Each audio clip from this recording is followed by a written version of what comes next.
নমস্কার বন্ধুরা, আমি আবার আরেকটি ব্লগ নিয়ে হাজির হয়েছি। আর এখন আমি আছি কলেজ স্কোয়ারে। তো কলেজ স্কোয়ার প্যান্ডেলটি যখন তৈরি হচ্ছিল তখন আমি আপনাদেরকে দেখিয়েছিলাম কিভাবে কি তৈরি হচ্ছে। তো এখন পুরোপুরি এটা রেডি, মানে এখন সাধারণ পাবলিকের জন্য খুলে দেওয়া হয়েছে প্যান্ডেলটি। তো চলুন ভিতরে প্যান্ডেল কিভাবে সাজানো হয়েছে বা কি মাতৃ প্রতিমা বা কিভাবে সেজে উঠেছে সমস্ত কিছু কিন্তু আমি তুলে ধরেছি। তো ব্লগটি দেখতে থাকুন। এই হচ্ছে কলেজ স্কোয়ার যে দুর্গাপুজোর প্যান্ডেলটি। এই প্যান্ডেলটি যখন হচ্ছিল তখন আমি আপনাদেরকে দেখিয়েছিলাম। এইখানে এই যে প্যানেলগুলি দেখছেন না, এই যে লাগানো, এগুলো সবকটা কিন্তু কাঁচ দিয়ে লাগানো, কাঁচ বসানো আছে। এটা আমি আগে ভিডিওতে দেখিয়েছিলাম যখন প্যান্ডেলটি তৈরি হচ্ছিল।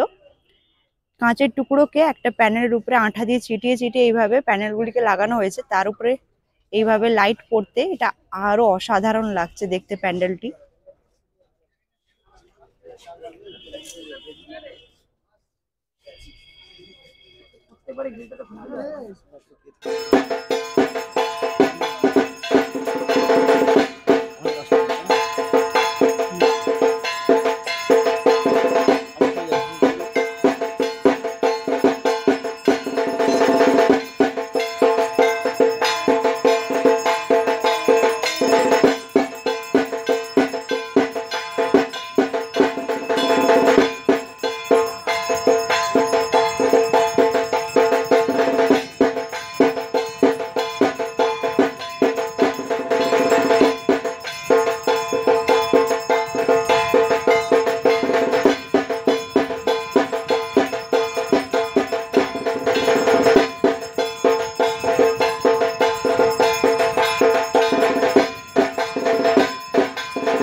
কলেজ স্কোয়ারের মূল আকর্ষণ হচ্ছে এই বড় ঝাড়বাতিটি আর এখানকার লাইটিং। এখানকার লাইটিং প্রতি বছরের মতন এবছরও খুব দারুণ করেছে।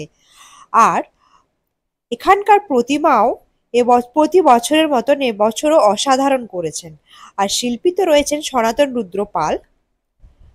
এই হচ্ছে এখানকার মাতৃ প্রতিমা। এক কথায় বলতে গেলে অসাধারণ হয়েছে।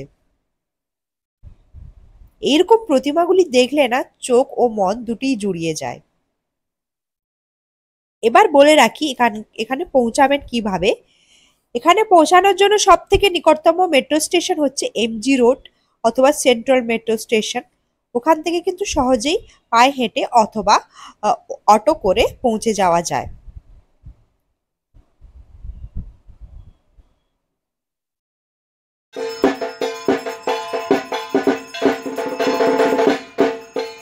তো এই অসাধারণ প্রতিমার দর্শন করতে তোমরা আসছো তো অতি অবশ্যই কমেন্ট করে জানিও। তো আজকের মতন এই পর্যন্তই। আবার খুব তাড়াতাড়ি পরবর্তী নতুন ভিডিও বা পরবর্তী নতুন আবার একটি পুজো প্যান্ডেল নিয়ে আমি আবার উপস্থিত হব। ততদিন পর্যন্ত ভালো থেকো, সুস্থ থেকো।